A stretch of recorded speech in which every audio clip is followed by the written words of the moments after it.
Chapter 5 of Foundation Stones to Happiness and Success. Equal-mindedness.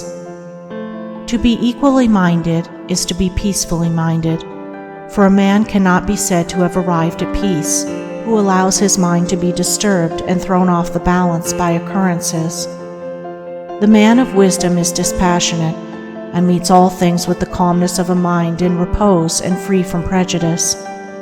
He is not a partisan, but having put away passion, and is always at peace with himself and the world, not taking sides nor defending himself, but sympathizing with all.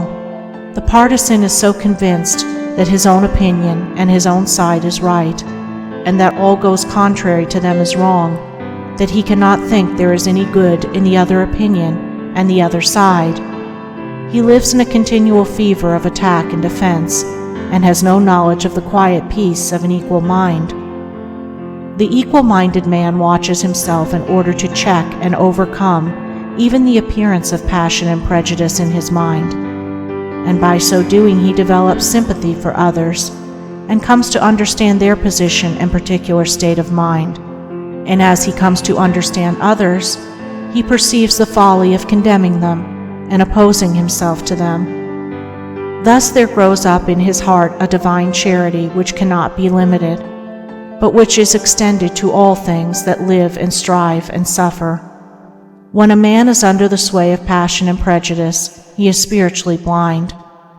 Seeing nothing but good in his own side, and nothing but evil in another, he cannot see anything as it really is, not even his own side, and not understanding himself, he cannot understand the hearts of others, and thinks it is right that he should condemn them.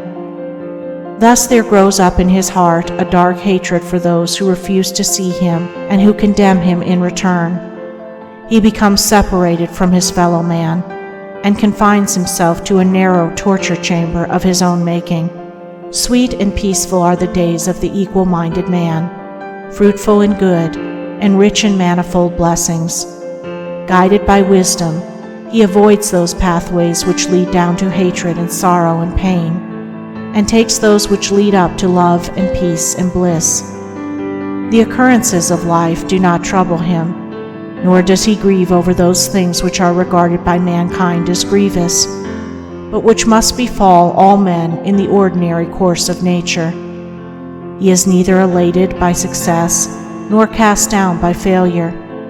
He sees the events of his life arranged in their proper proportions, and can find no room for selfish wishes or vain regrets, for vain anticipations and childish disappointments.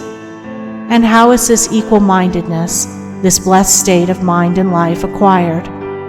Only by overcoming oneself, only by purifying one's own heart, for the purification of the heart leads to unbiased comprehension. Unbiased comprehension leads to equal-mindedness, and equal-mindedness leads to peace. The impure man is swept helplessly away on the waves of passion. The pure man guides himself into the harbor of rest. The fool says, "I have an opinion." The wise man goes about his business. End of chapter 5.